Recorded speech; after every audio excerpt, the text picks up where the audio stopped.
Bienvenidos sean todos a un episodio más de Asonoc, el podcast. El día de hoy, bueno, pues estamos muy agradecidos y muy contentos con nuestra invitada. Es una persona que, ¿qué te puedo yo platicar, Elimele? Que es toda una eminencia del sector de prevención al lavado de dinero. Fíjate nada más, es abogada con especialidad en Derecho Penal, es consultora y auditora en temas legales, especialmente relacionados con prevención al lavado de dinero y compliance. También colabora en la firma ZCD y Asociados. Ha trabajado a lo largo de toda su carrera en diversas entidades públicas y privadas, estando en el sistema financiero desde hace 20 años. Actualmente, la maestra Cintia Escofi Caballero funge como presidenta en la Comisión de Prevención al Lavado de Dinero en el Colegio de Contadores Públicos de México. Y hay una frase, Limelec, que me gusta mucho y que creo que refleja la carrera de la maestra Cintia Scofi, que es: el liderazgo es la capacidad de traducir la visión en realidad. Oye, Francisco, pues muy buena presentación porque creo que describe perfectamente a la maestra Cintia, que tenemos el honor de tenerla el día de hoy en este nuevo episodio aquí en Azonoque, el podcast. Y como tú bien dices, pues de profesión abogada, pero bueno, aparte de todos los diplomados, máster, certificaciones que vamos a hablar más adelante, pues yo quiero decirte que ese liderazgo, bien lo mencionas, tengo el gusto de conocerla de hace algún tiempo por medio del Comité de Labor Compliance. Y bueno, pues siempre activa, siempre proponiendo. Entonces, pues estamos muy contentos, Cintia, de tenerte el día de hoy en este episodio, tercer episodio, segundo o tercer episodio ya del 2024, en el que estamos empezando esta nueva temporada, bien gustosos, bien contentos, en espera de que todos estos profesionales que tengamos aquí en este foro, pues sea para contribuir a todo el gremio, para seguir aportando, para seguir en esa cruzada que siempre hemos dicho para compartir el conocimiento. Entonces, bienvenida, Cintia. Muchísimas gracias a ambos, Elimelec, Francisco. Para mí es un honor estar con ustedes y no solo por las personas tan maravillosas que son, sino también por todo aquel gremio que representan.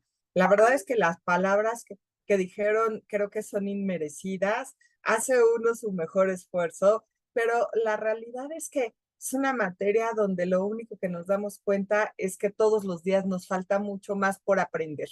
¿No? Es tan amplia, tan maravillosa, que creo que eso es parte de lo que ha despertado en mí una pasión por el compliance, por este vivirlo, pero desde los aspectos del consultor, pero también del auditor, para ponernos en los zapatos de todos aquellos que son oficiales de cumplimiento. Por ahí también estuve como oficial de cumplimiento no mucho tiempo, la verdad es que me gusta más estar del otro lado, pero bueno, pues ojalá y podamos compartirles un poquito. Ustedes me dicen cómo quieren que llevemos la charla y yo a sus órdenes. No, pues es recíproco. Muchísimas gracias y es un honor, repito, estar en este foro. Y bueno, como siempre comenzamos con estas charlas, estimada Cintia, yo creo que humanizar siempre estos espacios, a veces las materias nos enfocamos mucho en los tecnicismos y en lo... Pero aquí nos gusta primero conocer quién es la persona atrás del profesional, quién es Cintia Scofi atrás del gran consultor, del abogado, del especialista en prevención del dinero, de que representa gremios o colegios. Pero antes de todo eso, ¿cómo te consideras tú, Cintia, en este ámbito? ¿Quién es Cintia Scofi atrás de este consultor? Pues mira, yo te diría que soy una mujer muy inquieta, donde me gusta estar estudiando constantemente. Creo que es un vicio, ¿no? Un vicio bastante positivo que compartimos por ahí con varios miembros de la World Compliance. ¿Qué te diría yo? Soy mamá, ¿no? Tengo un adolescente de 14 años que ha sido mi mejor maestro de vida de lo que tiene que ser el deber ser, ¿no? Yo creo que cuando uno se convierte en mamá, empiezas a ver que hay muchas cosas donde tienes que gestionar riesgos, riesgos a los que no siempre estamos preparados y que cuando uno ya piensa que ya lo entendiste, ¿no? Igual que en las instituciones, entonces surge uno nuevo y surge un nuevo reto. Soy una mujer de retos que me gusta mucho ver temas nuevos y complementarlos, ¿no? En este sentido, te puedo decir que actualmente estoy haciendo una maestría en protección de datos personales y bueno, lo que me gusta siempre es tratar de sumar. Yo creo que todavía somos mucho más los buenos que los malos. Creo que también es una materia de mucho reto porque no estamos acostumbrados en México a la cultura de la prevención. Entonces, desde hace muchos años, pues he estado como en mí este gusanito de qué poder hacer y te cuento un poco de mi trayectoria. Yo empecé por ahí, como diría un buen amigo, en el lado oscuro, trabajando para la Procuraduría General de Justicia.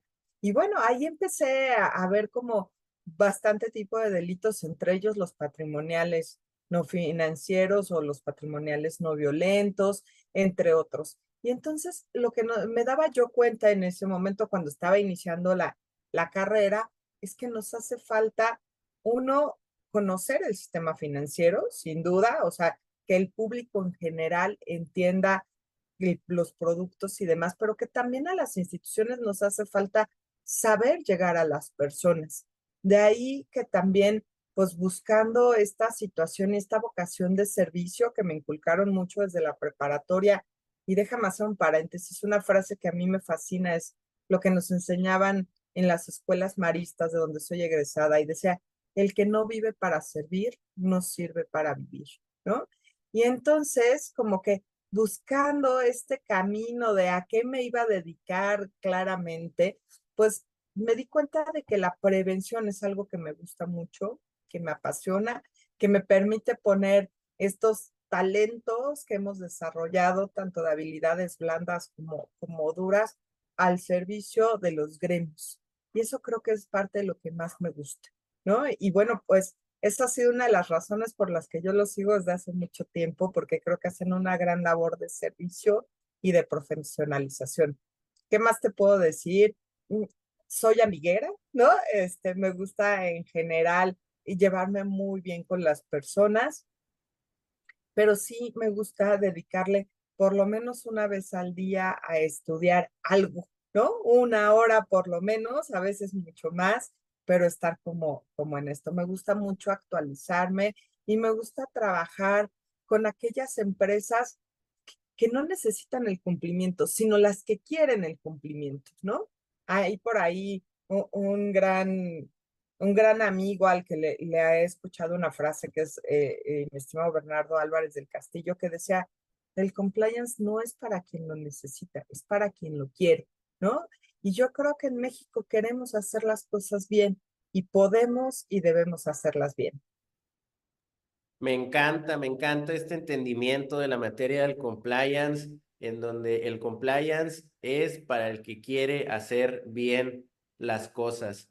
Oye, Elimelech, también un punto que quiero destacar es la visión del riesgo que tiene la maestra Cintia, que no nada más lo aplica al tema laboral, sino lo aplica a todo su tema personal, a toda su vida.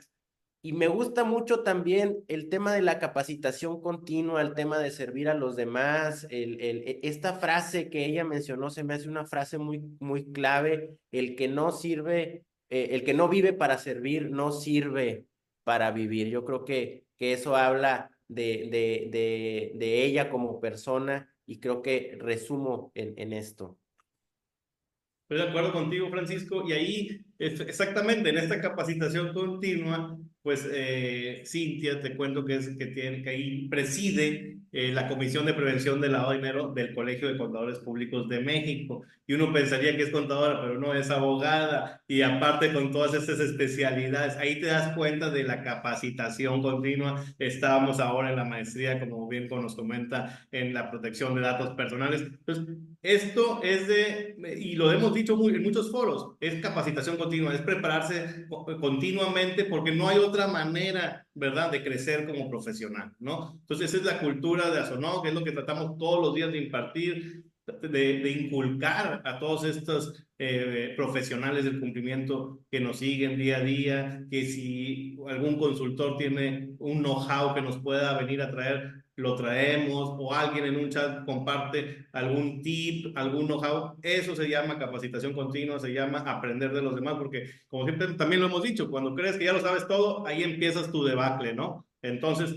ahí precisamente en ese punto, Francisco, es donde, Cintia, te inclinas por la prevención de riesgos, datos personales. ¿Cómo vas del área penal, verdad? Porque también estabas en el área penal, acabas de mencionar incluso en el servicio público. ¿Cómo va este camino profesional? ¿Cómo hay esta inclinación que ahora es la presidenta de esta comisión de PLD en el Colegio de Contadores de México? Ahora estás en la Work Compliance en el comité de PLD. Entonces, antes de llegar a ese punto, ¿cómo fue esta inclinación a estas especialidades? Pues mira, sin duda me fascina y te diría que el área del derecho que más me gusta es la parte penal, ¿no? La verdad es que me enamoré de la materia en la práctica, al vivirla, pero después de ahí de la Procuraduría me fui a una institución que otorga créditos, que es Fonacot, ¿no? Hoy instituto. Y la verdad es que fue muy curioso porque cuando nos llevan de la Procuraduría hacia Fonacot, era con la intención de cerrar este fideicomiso, ¿no? Tenía muchos problemas, básicamente me invitan porque había un tema de posibles hechos constitutivos de delito, entonces fue cuando fuimos a ver. Y ahí creo que fue donde empezó como el tema preventivo, donde pude ver que lo que más hacía falta era un tema de control interno, era un tema de falta de cultura, de cumplimiento, ¿no? Entonces, la verdad es que tuvimos un equipo maravilloso, tuve grandes maestros ahí en esa institución, donde de ser algo que se pretendía cerrar, sacamos la primer bursatilización del Fondo de Fomento y Cultura para los Trabajadores, ¿no? Esto era algo que en su momento era muy novedoso porque, bueno, el poder participar, y debo confesarte que pues estando yo muy chica en ese entonces, ¿no? Fue Francisco muy generoso conmigo en decir que llevo 20 años, un poquito más por ahí.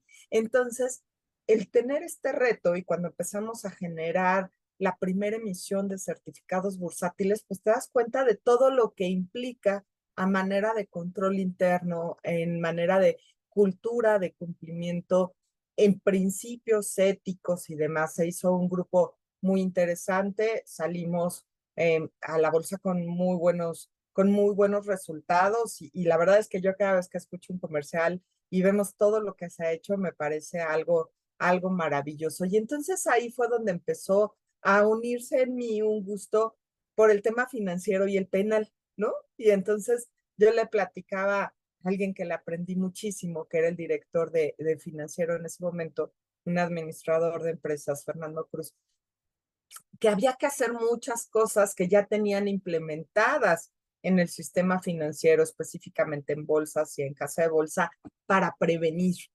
Lo que tuvimos que hacer era pues hacer muchísimos manuales, dar mucha capacitación, fijarnos más en los temas de selección de personal. Y entonces de repente yo le decía, es que el financiero con el penal se tiene que juntar en algún momento en temas de lavado de dinero. Y me decían, eso se ve tan lejos, ¿no? Porque cabe destacar que en México todavía no había regulación en ese momento en materia de prevención, ¿no? Y entonces yo decía, claro, cuando yo estaba haciendo la especialidad y les decía, pero me voy a dedicar al financiero, me decían, ¿y por qué seguir en el penal? Pues porque se van a confluir estas dos materias, ¿no? Y entonces, bueno, pues es ahí como se va conjuntando. Después del fideicomiso me fui a un despacho especializado prácticamente en entidades financieras que teníamos desde bancos privados hasta banca de primer piso, etcétera. Ahí estuve un rato también con grandes maestros, ¿no? Uno de ellos que desafortunadamente ya falleció, pero que había sido procurador fiscal, ¿no? Y entonces él me entendía muy bien porque decía, fíjate que en la Procuraduría Fiscal han querido meter el tema de prevención de lavado de dinero, ¿no? Y yo decía, bueno, es que no es un tema fiscal, ¿no? Entonces por ahí empezó como algún momento, de ahí me fui a un grupo financiero, estuve ahí en la gerencia de negocios internacionales y después dije, bueno, todavía estamos con la juventud de poder emprender y vamos a intentar hacer una firma que ya tiene que surgió en el 2010 y bueno, pues afortunadamente me ha dado la posibilidad de decir, es una firma que quiero que se dedique al compliance, a la prevención del lavado de dinero. Estuvimos trabajando muy de cerca cuando se podía con las autoridades de la Comisión Nacional Bancaria para algunos sectores y pues tuve la gran fortuna de crecer conforme iban haciendo la legislación, ¿no? Desde aquellas disposiciones que primero solo eran para bancos y después iban aplicando para sectores, hasta las primeras auditorías, tú recordarás, donde nos pedían auditorías, no teníamos ni lineamientos, no teníamos nada. Entonces, pues ahí fueron construyendo y creo que lo más maravilloso que me ha dado esta materia es que me he encontrado grandes amigos, ustedes, y muchísima gente que cree también en esta cultura del cumplimiento. Entonces, bueno, pues pensando en este afán como de servir, me di cuenta de que muchos de los contadores públicos se metían y asumían tareas sin tener idea del riesgo en el que se estaban haciendo, ¿no? Sin tener claridad como de las implicaciones penales que esto tiene, porque a veces pensamos que pues es un tema de presentar avisos, de presentar reportes, de poner a quien sea como oficial de cumplimiento. Y muchas veces yo lo que me daba cuenta es que los abogados decían, yo no lo quiero, y el contador levantaba la mano y decía, ah, sí, yo lo hago sin tener como clara conciencia. Y entonces así es como, pues, invitada por la contadora Silvia Matus, llegó a la comisión del Colegio de Contadores Públicos, donde tenemos que entender que esta es una materia multidisciplinaria, ¿no? Y si algo me ha gustado muchísimo de la Comisión de Prevención del Lavado de Dinero es que tenemos informáticos, de relaciones exteriores, etcétera, que le da una visión muy complementaria a lo que es la prevención del lavado de dinero, ¿no? Y entonces, bueno, pues por ahí ya tiene algunos años que llegué y luego pues fui muy honrada en que me designaran como presidenta para este bienio, ¿no? Que ya estamos casi por acabar el encargo, pero la verdad con muchos aprendizajes y muchas satisfacciones de decir, tenemos que llegar a aquellos que están dirigiendo a las empresas, tenemos que llegar a aquellos que tienen el control financiero para que entiendan la importancia de saber el origen y el destino y que además los contadores tienen muy claro esta manera del control interno, ¿no? Entonces, creo que si nos sumamos todos, es la manera en que también podemos poner un granito de arena para que pues este tipo de delitos se acaben. Si nosotros logramos como cortar los flujos financieros de aquellos que no están precisamente del lado de la legalidad, pues es una forma en que también contribuimos muy importante todos los que nos dedicamos a ser oficiales de cumplimiento, auditores, etcétera, ¿no? Entonces, pues ahí es como se dio este giro que bueno, pues definitivamente no está abandonado el penal porque también hacemos programas de compliance penal, por supuesto, auditorías, que yo lo que les digo es, a ver, yo no te voy a revisar nada más la parte administrativa, sino lo que yo quiero ver es si sí tienes en la institución financiera un esquema para prevenir el delito de operaciones con recursos de procedencia ilícita. Es cuando me dicen, oye, ¿y tú por qué a diferencia de otros auditores me pides mi cartera de juicios? ¿Por qué me pides hacer pues las políticas de privacidad? ¿Por qué me pides todo esto? Porque yo sí creo que el compliance es un todo. No podemos pensar en que es una materia aislada y donde nada más es, veo las disposiciones y cumplo con esto, ¿no? Entonces, creo que nos hace falta llevar esta cultura todavía más a los empresarios, ¿no? Y entonces, pues en este camino de querer sembrar, aquí estamos y hasta aquí hemos llegado, ¿no? Y seguiremos. Oye, yo quiero tomar algunos puntos que acaba de comentar la maestra Cintia. Número uno es el tema de la capacitación y de las múltiples disciplinas que existen dentro del compliance.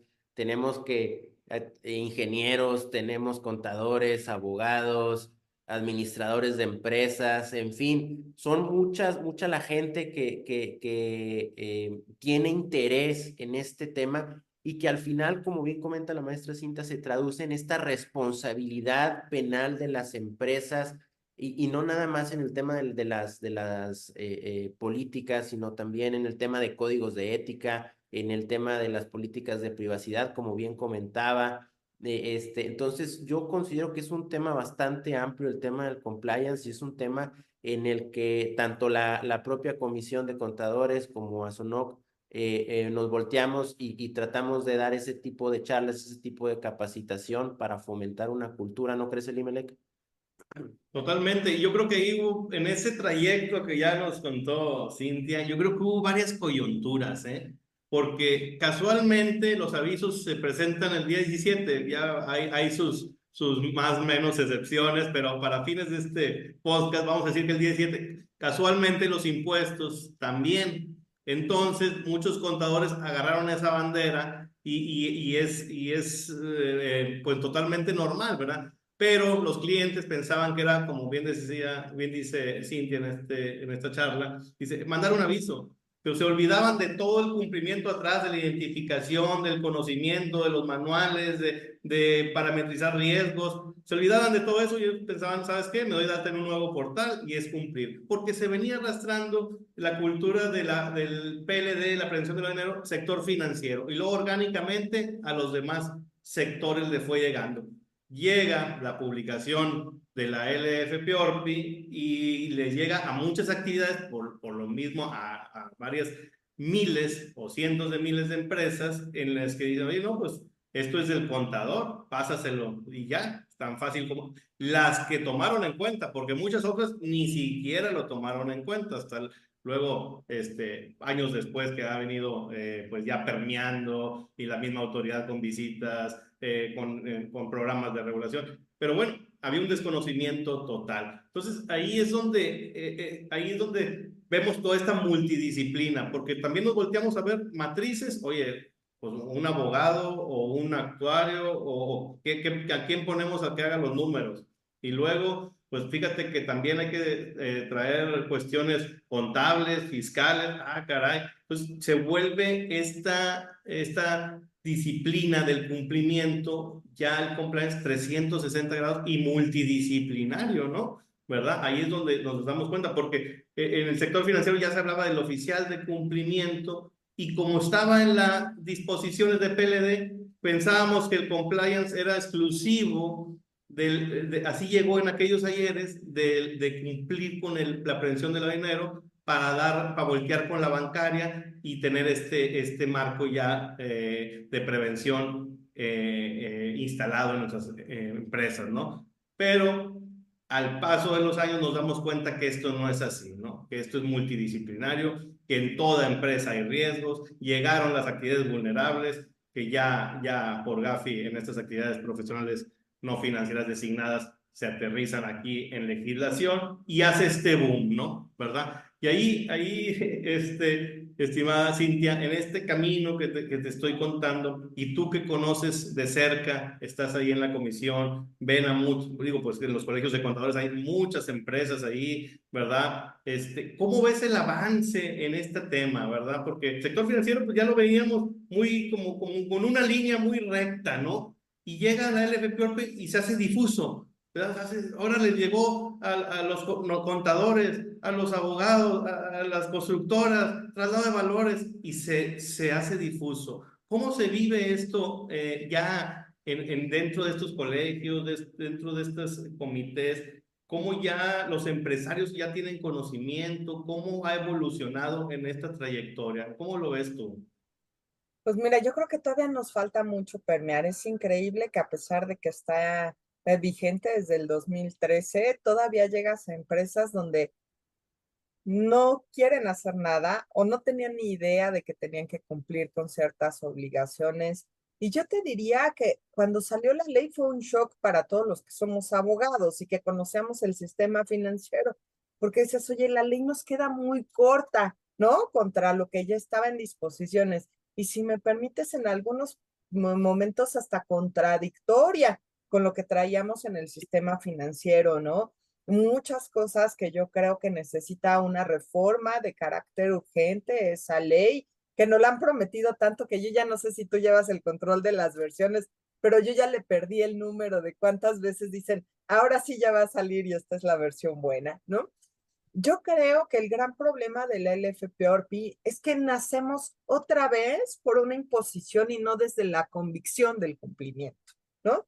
Recordemos que pues realmente lo que sucedió es que tenemos la presión de grupos como el Grupo de Acción Financiera Internacional, pero también la presión, y hay que ponerlo con nombre y apellido, de los bancos extranjeros donde dicen, oye, pues en México siguen sin hacer absolutamente nada, ya estábamos con una banca donde teníamos principalmente sujetos que no eran bancos mexicanos, ¿no? La mayoría eran extranjeros, pero por el otro lado, una carga regulatoria muy importante al sistema financiero y al resto de las empresas, nada, ¿no?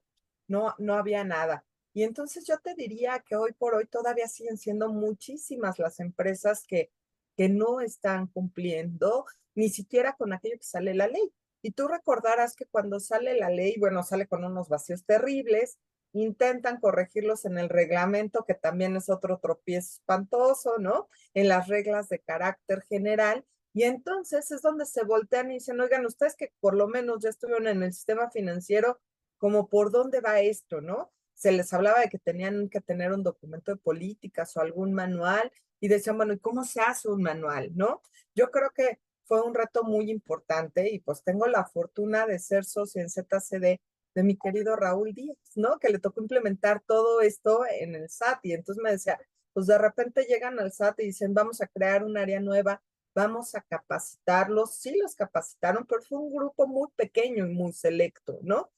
Ahí también estaba mi otra socia, Marta Zárate, ¿no? Y entonces creo que parte de lo que hoy por hoy nosotros podemos ofrecer mucho es como esta visión desde cómo nace por parte de la autoridad, desde la parte del sistema financiero, pero también entendiendo al empresario, ¿no? Entendiendo que no conoce este mundo, que se está adentrando y que no puedes llegar a ponerle un marco tan grande como el del sistema financiero, pero que sin duda tiene que empezar, ¿no? Entonces, si tú me dices hoy la evolución, creo que nos falta muchísimo, primero en conciencia, ¿no? En estar conscientes de que no solo los que están listados en el artículo 17 del LFPORPI pueden ser sujetos de que grupos que tienen muchas mentes y gente también a veces que está preparada, está en el lado no correcto, ¿no?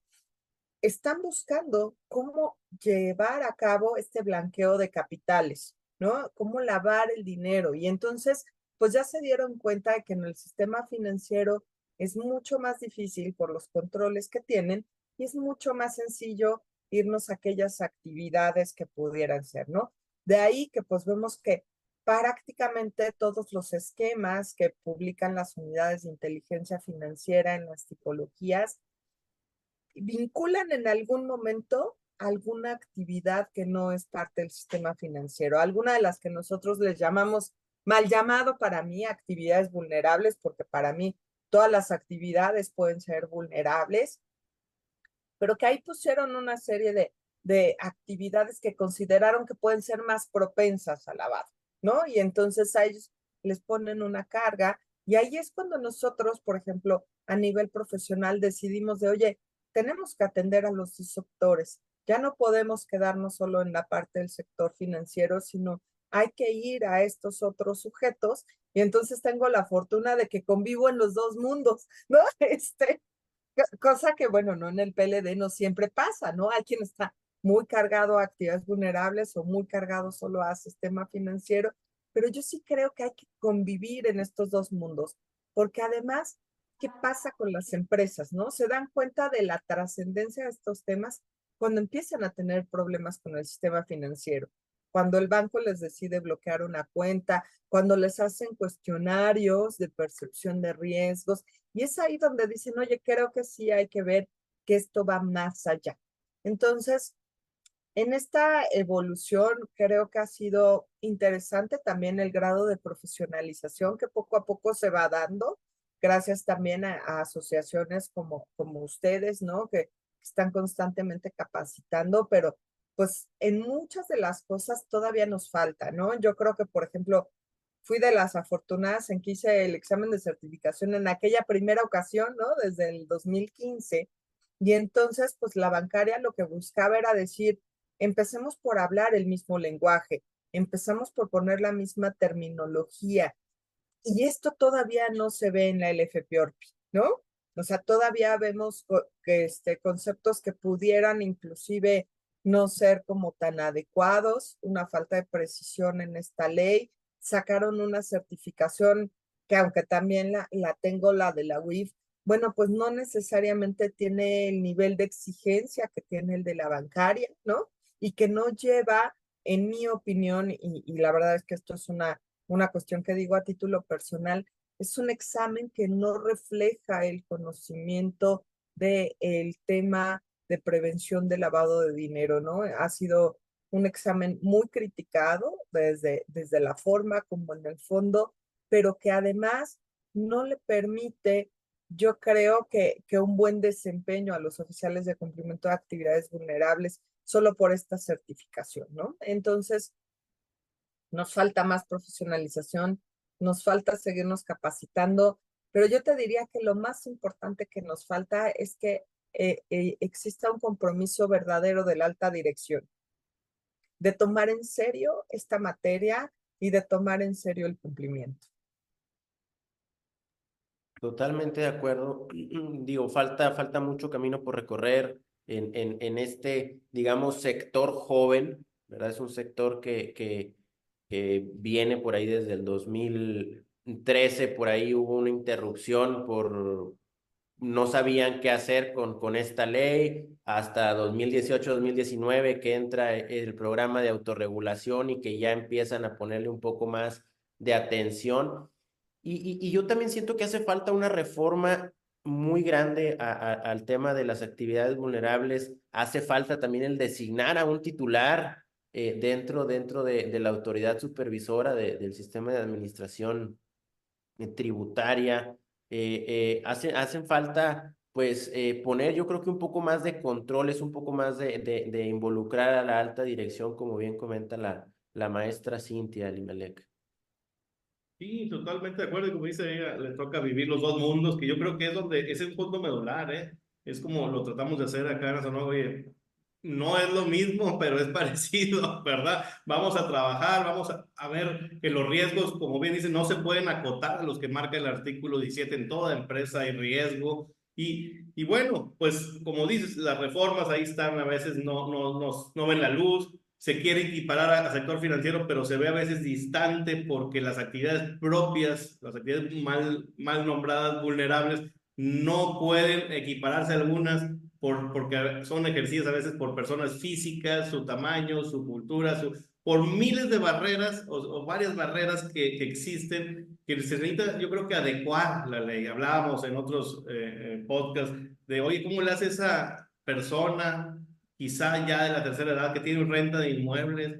O sea, oye, espérate, ¿cómo le hago para ni siquiera ingresar al portal? No sé interpretar la ley, ¿cómo le hago? ¿Me voy a certificar o no? O sea, hay grandes barreras y retos todavía en esto de las actividades vulnerables, y no se diga, si en el sector financiero hay mucho camino por recorrer, pues yo creo que en el sector de actividades vulnerables aún más. Pero bueno, ahí Cintia, ahora que nos platicas, dando otro giro a esta charla que estamos bien contentos y bien a gusto aquí platicando, estás en la maestría de protección de datos personales, ¿verdad? Mucho se ha hablado, Francisco no me dejará mentir, de hasta dónde hay el perímetro, dónde roza la legalidad a veces de, oye, pues los datos que van ahí que uno puede compartir o no con la autoridad por temas de PLD. Hay varias barreras, pues se han publicado incluso algunas tesis o jurisprudencias y empieza a ver todo esto, ¿no? Entonces, ¿qué nos puedes, ahora que tú ya estás en este camino, en esta especialidad, ¿verdad? ¿Qué nos comentas? ¿En dónde convergen la protección de datos personales con la prevención del lavado de dinero?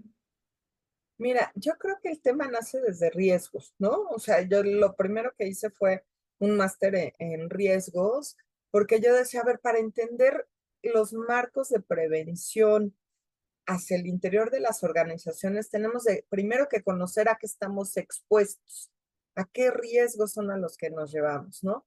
Y entonces, cuando hablábamos de tienes que conocer a tu cliente y te volteabas con aquellos que tenían el acceso al dato, pues nos dábamos cuenta de que a veces ni siquiera suscribían un aviso de privacidad, ¿no? La verdad es que yo creo que si hay una institución y un organismo que ha hecho una gran labor es el INAI, ¿no? Donde ha puesto a disposición y quiero aprovechar para hacer el comercial, grandes herramientas que te permiten desde guías de cómo implementar los temas de protección de datos personales, ¿no? Guías inclusive para los sistemas de gestión de datos, etcétera. Y muchas veces todas esas herramientas son de manera gratuita, pero no los llevamos a la práctica porque ni siquiera nos tomamos la molestia de buscarlos, ¿no? Entonces, si tú me dices dónde convergen en todo momento, para mí no podríamos hablar de, oye, te solicito información y estoy buscando, por poner un ejemplo, al propietario real, me vas a dar datos de otra persona y eso lo tiene previsto tu aviso de privacidad, ¿no? Uno de los grandes temas que tú decías, esta línea muy delgada, es el oficial de cumplimiento, tiene que allegarse la mayor información posible, pero no por cumplir con temas de PLD puedo violar los temas de protección de datos personales, ni puedo llevarme los derechos de los particulares por encima de esto, ¿no? Ahora, tenemos que entender que el tema de prevención de lavado de dinero, y en esto siempre me gusta como enfatizar mucho, es un tema de una política de prevención de un delito, ¿no? O sea, finalmente lo que estamos buscando es inhibir una conducta que pudiera ser posiblemente constitutiva de algún delito, en este caso de operaciones con recursos de procedencia ilícita, pero también se pueden vincular muchísimos otros. Entonces, pues lo primero es si nos vamos a vincular con estas situaciones, ¿cómo la hacemos para llegarnos de toda la información sin vulnerar derechos, ¿no? Y esto también ha sido muy cuestionado, ya lo decías tú también en el tema de, pues, las tesis, las jurisprudencias, donde de repente dice, oye, sí puedo exigir esta información, hasta dónde puedo hacer un bloqueo de cuentas por acciones preventivas, ¿no? Es decir, yo creo que todo va concatenado en temas de cumplimiento. No puedo decir que estoy bien en materia de PLD si no tengo ni siquiera una auditoría en privacidad de datos, ¿no? Si no sé exactamente a qué riesgos estoy expuestos. Y bueno, creo que el mayor ejemplo que tenemos es en la pandemia. En la pandemia, una de las cosas que sucedió es que todos nos fuimos a operar en remoto. Muchos tuvimos que sacar información y muchos no tenían un control de esa información. La consecuencia fue que, bueno, ha habido un incremento terrible desde usurpación de identidad, fraudes, etcétera, ¿no? Que muchas veces tienen que ver con que nosotros mismos somos los primeros que no estamos evaluando el riesgo al que nos ponemos. Te pongo un ejemplo, ¿no? Hay gente que dice, oye, ¿cómo fue posible que aprobaran lo de la geolocalización? Y tú te volteabas a su Facebook y sabían todo el tiempo, o a su red social de preferencia, ¿no? Ya en el Facebook ya evidencié mi edad. Pero decías, oye, estás poniendo dónde estás, qué estás comiendo, a dónde vas, etcétera, y te molesta que tengas una geolocalización. Tan incongruentes somos en la sociedad que creo que es ahí donde tenemos que empezar a hacer esta sinergia y hacerle entender a todos de que todos los aspectos deben ser cuidados con igual magnitud y con la misma importancia. Muy de acuerdo. Y yo creo que pues en la materia de prevención del lavado de dinero, no me dejarás mentir, Francisco, pues es la máxima, ¿no? El conoce a tu cliente. ¿Cómo lo conoces? Dame los datos. Necesito conocerte, identificarte primero, ¿verdad? Y luego ya el conocimiento con tus operaciones, con tu evolución, quizá en el sector financiero, con tu evolución crediticia, ¿verdad? Entonces, el Kiwi sí, el conoce a tu cliente es una máxima de la prevención del dinero. Y ahí empiezan a fluir los datos, ¿no? Y hay controversias porque luego la autoridad sale con las listas de personas bloqueadas y dices, no, pues aquí están, pero son privadas, te las mando a través de los sistemas Citi, PLD, y entonces aquellas empresas que no son financieras o que no están en el marco regulatorio de PLD, pues no tienen acceso y son susceptibles de riesgo, ¿verdad? Entonces, si no conocen, a lo mejor están operando con una persona que está dentro de la lista de personas bloqueadas, pero como no son sujetos obligados, pues ahí están con el riesgo, ¿verdad? Entonces hay esta incongruencia de cómo compartir de la mejor manera los datos, de cómo sí proteger no solo al sector financiero o aquellas que realizan actividades vulnerables, sino a toda la economía nacional, ¿verdad? Y volteamos a ver los pocos iniciativas que hay aquí de burós, de personas, de los beneficiarios finales ahora, de los beneficiarios controladores, los vemos en otros países que ya van mucho más evolucionados. Y bueno, yo creo que el camino, ¿verdad? Como bien lo estamos comentando, los datos van de la mano con la prevención de riesgos, ¿no? O sea, y claro, también lo menciona Cintia, uno comparte datos a diestra y siniestra y ahora resulta que para prevenir riesgos no los puedes obtener. Entonces hay esas incongruencias, ¿verdad? Que ya por un lado la vida y por otro lado la legislación, pues yo creo que hay que ponernos de acuerdo, ¿no? Y bueno, muy interesante todo esto que comenta Cintia y para ir ahora a otra vertiente, ¿verdad? Por ahí sabemos que tienes pues todas las certificaciones, ¿no? Todas las certificaciones, la de la bancaria que comentabas allá, que salió por el 2015, tienes la de la Unidad de Inteligencia Financiera, incluso la de la Asociación de Especialistas Certificados en Gestión de Riesgos. Entonces, lo comentábamos en otros podcasts, a veces estas certificaciones se inclinan más para los consultores, ¿no? O en aquellas entidades financieras que sí están obligadas a tener a sus oficiales de cumplimiento certificados, ¿verdad? Que no son todos los sectores. Entonces, tú que tienes 3 certificaciones o más, yo creo que es más, pero las que conocemos hasta el momento, más las que se sumen, ¿verdad? ¿Tú qué opinas, como le hemos preguntado a otros invitados, de esta parte de las certificaciones, ¿verdad? Que México incluso pues es pionero que la autoridad ofrezca certificaciones, porque conocemos otras privadas, ¿verdad? Como esta que mencionábamos, como ACAMS, como muchas más, pero estas que emite México pues es algo realmente sui generis, ¿no? Entonces, tú que cuentas con los certificados, ¿cómo lo ves? ¿Lo ves como un plus para tu despacho, verdad? Que bien, que eso es importante, ¿verdad? Mencionarlo a cara del cliente, pues al menos da una certeza del conocimiento. ¿Lo ves necesario para las actividades vulnerables? No, para el sector financiero. ¿Cómo has visto esta evolución? Ya vemos que desde 2015 a la fecha hubo un boom en de la certificación. Mira, yo te empezaría por contar que cuando salió la primera certificación, tampoco teníamos claro el alcance, ¿no? Es más, todos suponíamos, si tú te acordarás, en esa primer convocatoria, no iba abierta a todos los sectores, realmente iba muy dirigida a bancos, casas de bolsa, etcétera. Y por ahí unos cuantos consultores que decidimos que estábamos como metidos en esto, nos colamos porque inclusive te tenían que dar autorización para presentar el examen, ¿no? Porque estaba dirigido en ese momento el examen para esos sectores donde se pretendía que fuera obligatoria la certificación. Y bueno, pues en ese entonces se hablaba de que iba a tener que ser para todos. Yo te diría que fue un gran esfuerzo, creo que pues de alguien que nosotros apreciamos mucho, que es el maestro Sandro García Rojas, fue un gran acierto, ¿no? En la vicepresidencia, el haberlo sacado. Bueno, de hecho salió cuando estaba Iván Alemán y lo continuó y cristalizó este proyecto el maestro Sandro García Rojas. Y entonces, creo que fue un gran esfuerzo. Si me preguntas, también creo que tiene sus áreas de oportunidad, ¿no? Porque no es el mismo conocimiento que tiene que tener un oficial de cumplimiento de un banco o de un grupo financiero que un oficial de cumplimiento de un centro cambiario, ¿no? Entonces, el primer reto que tuvo este examen para todos aquellos que lo hicimos o que lo tenemos que seguir haciendo es justamente que te involucra a todos los sectores. Esto tiene como la vida sus ventajas y sus desventajas, ¿no? Todos generalmente pues nos especializamos más en un sector. Yo no conozco un abogado, un contador que pueda conocer todos los sectores, ¿no? Hace poco me decía un cliente, es que fíjate que tu competencia me dice que se especializa en todos los sectores. Y le dije, wow, no conozco a ninguno, ¿no?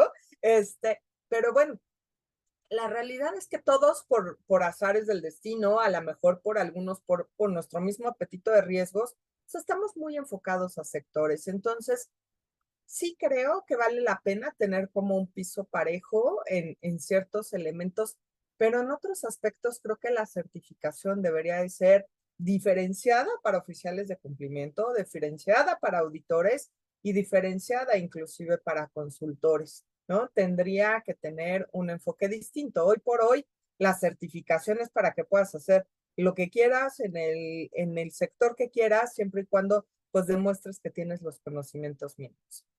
La otra crítica que yo le haría es que el hecho de que estemos certificados no te da esa constancia de que sí tienes el conocimiento. O sea, perdón que lo diga, pero tú y yo conocemos gente que tiene la certificación, que es porque es un buen estudiante, sabe resolver bien los exámenes, pero que no necesariamente conoce la materia, ni lo practica, ni lo lleva a cabo, ¿no? Entonces, ese yo te diría que es una de las desventajas, ¿no? Que también se mide por ahí. En cuanto a la certificación de la UIF, ahí está peor, ¿no? Porque entonces ni es obligatoria, ¿no? Este, eh, no está como claramente establecida para qué va a servir, ¿no? Porque por lo menos en la de la bancaria, pues sabemos que si quieres ser auditor no tienes de otra más que tener con la certificación, que si quieres ser oficial de cumplimiento de alguno de los sujetos obligados, pues o que te obligan a tener esta certificación, tienes que tenerla, y que si no, en aquellos que no son obligados, pues sí te da un plus, ¿no? Y que además muchos sujetos, por una cuestión de apetito de riesgo, dicen, aunque yo no tenga que tener un oficial de cumplimiento certificado, prefiero un oficial de cumplimiento certificado, ¿no? En actividades vulnerables, pues todavía no se aterriza ni para qué. Digo, algunas de las iniciativas sí decían que va para el tema de las auditorías, ¿no? Creo que esa es la razón por la que tú bien decías, la mayor parte de los consultores lo hemos hecho, o de los auditores hemos hecho esta certificación, pero hoy por hoy, pues tampoco se le ha dado ni la difusión, ni la importancia que debería de tener, creo, y también desafortunadamente, así como somos punta de lanza, sobre todo en América Latina y donde, bueno, en el caso concreto ha habido países que nos han buscado, ¿no? Hace poco tuve el privilegio de estar como ponente junto con un titular de una WIF de Sudamérica y me decía, nosotros no hemos podido lograr tener eso con el nivel de reconocimiento que tienen en México, ¿no? Esto no está pasando en actividades vulnerables. Entonces, sí pareciera que vivimos en dos mundos distintos, ¿no? Y que las certificaciones no terminan de complementarse. Yo la verdad es que me gusta mucho dar clases, tú lo sabes, y yo les decía, ¿quieren meterse esto? Hagan los dos ejercicios, estén involucrados, porque el mundo de PLD, el sistema financiero tiene que entender a las actividades vulnerables y las actividades vulnerables deben de entender al sistema financiero. Entonces, creo que hay otros exámenes de certificación a nivel internacional, ya lo decías tú, como ACAMS, ¿no? Ya hay algunos otros que tienen la certificación de la propia World Compliance, pero todavía no logramos permear lo suficiente como para verle cuál es la utilidad práctica, ¿no? Y entonces había algunos que ilusamente decían, oye, pues en cuanto me certifique me van a pagar muchísimo, ¿no? No sucedió. Y no sucedió porque realmente todavía no entendemos desde la alta dirección que la profesionalización debe de pagarse, ¿no? Hace poco yo en una de las entrevistas a uno de los clientes de auditoría le decía, ok, tú generas bonos para aquellas personas que lleguen a metas de colocación, de inversión, de crédito, etcétera. ¿Y qué incentivo estás dando para las áreas de cumplimiento? ¿No? ¿Dónde está? O sea, creo que ahí es donde todavía nos falta mucho trabajo por hacer y donde dicen, bueno, pues les pido la certificación, pero no recompenso el valor que tiene esta certificación. Sí, totalmente. Muchas veces a las áreas de cumplimiento las ven como una carga más que como algo que genera beneficios, como algo medible, ¿verdad? Lo ven como algo muy romántico dentro de las empresas. Y ahorita mencionabas algo que me llamó mucho la atención respecto de las dos certificaciones, esta comparativa que se hacía. y que se ponía en la mesa. Por un lado, la de la bancaria, que es una certificación pues ya más robusta, una certificación que hemos visto la utilidad que se le ha dado en este sector, pero por otro lado vemos también a esta otra certificación de actividades vulnerables, la certificación de la Unidad de Inteligencia Financiera, donde hay todavía mucho desconocimiento, donde no se le da el peso que se le debería de dar a lo mejor. Y aquí preguntar, ¿era el momento para lanzar esta certificación? ¿Estábamos preparados? ¿Estaba preparado este sector para un reto como este de la certificación? Mira, yo creo que más que el momento lo hicieron por un tema de los resultados a Gafi, ¿no? O sea, venía el tema de una evaluación. Sabemos que realmente cuando nos ha evaluado el Grupo de Acción Financiera Internacional como país, lo que sí vemos es que el sistema financiero tiene muchas fortalezas. Áreas de oportunidad sí, pero tiene muchas fortalezas. Pero en actividades vulnerables estábamos súper mal. Entonces, yo creo que la verdad lo hicieron más con el afán de dar números que por una real implementación, ¿no? Lo que querían decir es si ya funcionó la bancaria, pues ahí va esta. Creo que desafortunadamente, y voy a ser políticamente incorrecta porque así soy, y estamos viviendo una etapa donde las actividades vulnerables están siendo más utilizadas o inclusive la unidad de inteligencia financiera está llevando más temas mediáticos que técnicos, ¿no?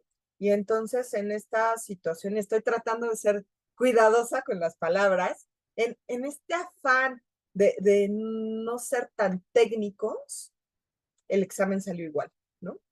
No técnico, no dirigido para quien tenía que ser dirigido, sin capacitación, sin conciencia plena, sin ni siquiera la suficiente capacitación al interior de quien estaba, y perdón que lo balconé, de quien elaboró el examen. O sea, había cuestiones y había preguntas en ese primer examen que ya no eran actuales con la legislación, ¿no? Entonces, de ahí te das cuenta de cuando te preguntaban términos jurídicos y cuestiones jurídicas, que lo primero que nos volteamos todos los que lo veíamos y decíamos, no había respuesta correcta porque esa ley se modificó desde hace mucho, ¿no? Entonces, si me dices un tiempo correcto, creo que siempre los tiempos pueden ser muy subjetivos. Yo te diría, las circunstancias no me parecieron las adecuadas, la difusión no me parece la adecuada, el nivel de acceso que tienen los sujetos obligados de actividades vulnerables con las autoridades no me parece adecuada. Y entonces vas a evaluar qué y para qué, ¿no? O sea, yo más bien voltearía a la pregunta de decir, ¿para qué realmente querían que se tuviera esta certificación? Y la única respuesta que yo me he dado es para dar un poco de algún número, porque pues veíamos que visitas de verificación se habían caído muchísimo, ¿no? Programas, la propia capacitación que al principio hacía el SAT para los sujetos obligados, las guías que sacaban, pues no había nada, ¿no? Entonces, creo que por ahí fue, ¿no? Y bueno, ya me metiste en estas honduras de ser políticamente incorrecta, pero bueno. No, está muy bien, Cintia. No, no, está bien. Hay que tener todo ese punto de vista y seguir evaluando los pros y los contras de estas certificaciones. Oye, Francisco, y pues ya para ir dando cierre, porque se nos está yendo el tiempo muy rápido en esta charla tan amena. Cintia, fíjate que ya ves que en el comité, tenemos la fortuna de estar en el comité de la World Compliance con muchos colegas, como mencionamos ahorita al maestro Sandro, a muchos más. Y hay iniciativas, hay colectivos, como en el caso de ASONOC, el doctor Merino en su colectivo de Top Compliance, allá está Noel en ASOFISH, y así hay múltiples iniciativas de compartir conocimiento, de hacer colectivos, gremios, y veo que tú también, pues, te gusta dar clases, te gusta compartir conocimiento, estar ahí en el fronting, siempre levantando la mano. Entonces, tú en esta parte del voluntariado, en esta parte de dar, de compartir conocimiento, sé que por ahí también participas en Mujeres en Compliance. ¿verdad? ¿Qué opinas de todo esto, verdad? Porque pues ahora mismo, bueno, pues se puede decir que es un cargo honorario también el propio ser presidente del comité de PLD del Colegio de Contadores, bueno, pues también son puestos honorarios que son pro bono. Y toda esta parte, ¿no? Toda esta parte que a veces no se le da el peso o sí. ¿Tú qué opinas al respecto? ¿Qué nos puedes comentar de estas iniciativas? Mira, yo creo que son necesarias, ¿no? Y que los que tenemos la fortuna de habernos allegado de ciertos conocimientos, que tenemos la fortuna de coincidir, tenemos la obligación de transmitir, ¿no? Sí creo que las asociaciones todas son muy valiosas porque cada una tiene sus particularidades y tiene sus formas y tiene sus estilos, ¿no?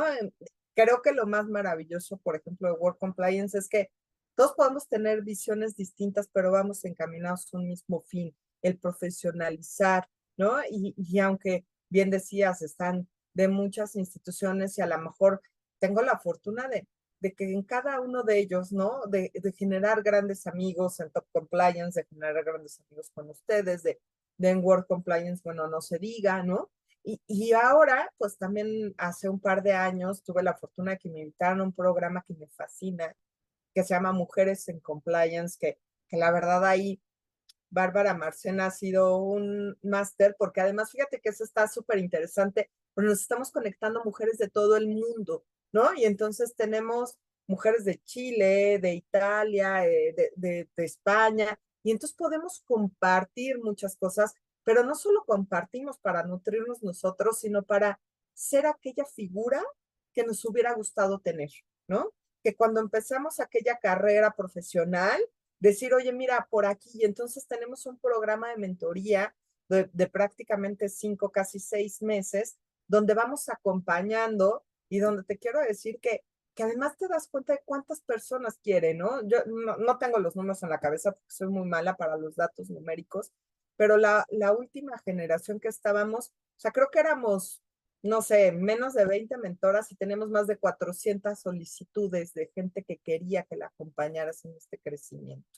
Y esto te puede dar la razón de decir, ¿por qué se necesitan tantas y tantas asociaciones? ¿No?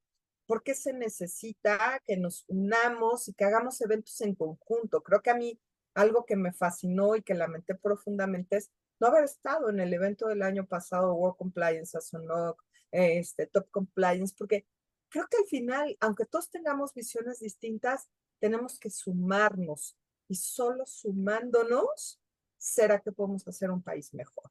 Solo unidos y entendiendo que las cosas se deben hacer bien por convicción, podemos cambiar en nuestro país, ¿no? Y entonces, pues con eso te resumo parte de lo que pienso y siento y que trato de hacer en congruencia, ¿no? Y Muy por bien. eso los cargos son honorarios y por eso de repente dice uno, ya una asociación más y ahí estamos, ¿no? Es correcto. Ya sale un nuevo puesto honorario y uno sigue levantando la mano porque es el espíritu, Cintia, es el espíritu que trae uno de compartir, de siempre estar pues tendiendo la mano en el sentido figurado del conocimiento, te lo comparto, yo ya lo pasé por esa dificultad, yo lo hice de esta manera y siempre tratar de allanar el camino para aquellos profesionales que van un poco más atrás, más nuevos, que se están iniciando en esta materia de compliance, en esta materia de prevención del lavado de dinero. Entonces, pero bueno, Francisco, se nos fue el tiempo increíblemente rápido, ¿verdad? Se nos fue el tiempo. Pues no me queda más que agradecer, ¿verdad? Agradecer a la maestra Cintia Scofi Caballero el estar en este foro, en este episodio más de Sonoc el Podcast. Bien agradecido, Cintia. Fue una charla muy amena, nos contaste mucho conocimiento, nos compartiste toda tu trayectoria, pues nos causó mucho impacto. Entonces nos quedamos con un gran sabor de boca, muy contentos y yo creo que nuestro auditorio va a estar igual de contentos, ¿no crees, Francisco? Totalmente, totalmente, Limelec. Yo me quedo y destaco ciertos puntos de la charla del día de hoy, la capacitación, el tema de que el compliance no es nada más PLD, sino también el tema de protección de datos que abundamos en la charla, el tema de la capacitación, el tema de construir juntos con otras asociaciones, con otros expertos, construir la realidad del sector financiero y del sector de actividades vulnerables. Y me quedo con la frase que nos dijo la maestra Cintia al principio, la frase de el que no sirve, el que no vive para servir, no sirve para vivir. Una frase que me gustó mucho. Excelente, Francisco. Creo que lo vamos a hacer nuestra aquí en ASONOC, el podcast, y aquí con nuestros agremiados, que siempre cerramos con frases, estimada Cintia. Pues muchas gracias, Cintia. Extendemos nuestro agradecimiento a toda la firma ZCD de asociados, ¿verdad? A Raúl, a Marta, a Angélica, a José Braulio, todo el equipo, ¿verdad? De profesionales que te acompañan día a día. Entonces, pues les mandamos ese agradecimiento porque yo sé que es un esfuerzo que te quitamos de tus labores profesionales por venir aquí al foro de ASONOC, el podcast. También le mandamos un gran abrazo, provecho a Bárbara Marcén, que también estuvo por acá, ¿verdad? Que también reconocemos esta iniciativa que capitanea y que es fabuloso para el crecimiento de todas las mujeres profesionales en el compliance. Entonces también, y bueno, no me quedo corto a todos aquellos que quiero mencionar porque se nos acabó el tiempo, Francisco, pero ya saben que se les aprecia, que aquí es su casa. Cintia, cuando quieras volver aquí, eres bienvenida. Y también, pues como siempre, Francisco, tenemos que hacer el compromiso que venga a ASONOC a una cápsula, que nos dé una plática. ¿Qué te parece una protección de datos personales, sector financiero? Vemos, ¿verdad? Aquí una capsulita de esas que hacemos semanales, de 20, 30 minutos, para que nuestros agremiados sigan en este camino de la capacitación continua, que sigan en este crecimiento profesional. ¿No crees, Francisco? Yo encantada de la vida. Perdóname, les agradezco muchísimo. Cedo la palabra a Francisco. Muchas gracias. Sí, no, totalmente de acuerdo. Creo que sería una capacitación de mucho beneficio para todos nuestros agremiados. Yo en lo personal me quedo con muchas dudas, con muchas inquietudes de la materia de protección de datos y que creo que vendría muy bien y nos cambiaría un poco el juego en el tema de los distintos comités. Totalmente. Entonces, ya está el compromiso, Cintia. ¿Qué opinas? Nos organizamos y con todo gusto. Perfecto, pero pues desgraciadamente es otro tiempo más pro bono, pero siempre estamos sedientos de los profesionales de tu talla, Cintia. Entonces te agradezco haber estado el día de hoy aquí en este nuevo episodio de ASONOC, el podcast. Y ya saben, Francisco, lo pueden escuchar en todas las plataformas de streaming. Estamos en Amazon Music, Apple Podcast, Google Podcast, Spotify. Lo pueden buscar en todas las plataformas para que sigan en estos trayectos, en el gimnasio, en sus tiempos libres, aprendiendo, conociendo a los profesionales que ya van un paso más adelante que nosotros, para que nos allanen el camino, para que nos compartan su conocimiento y su trayectoria. Muchas gracias, Cintia. Y bueno, Francisco, nos vemos. Muchísimas Hasta la gracias. próxima. Un abrazo.